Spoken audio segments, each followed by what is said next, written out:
Welcome guys. If you want to unpair your Metro Wireless Earbuds Basic from your smartphone, for the first, let's open the Bluetooth settings on your phone, then open the charging case, grab your earbuds, and right now you have to tap on the settings icon and just tap here to unpair.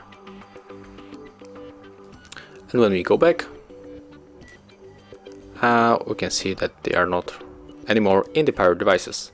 So if you want to pair it one more time, you have to hold both buttons right here for the 1 second,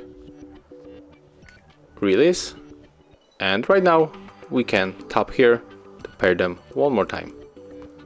Click pair, and that's it.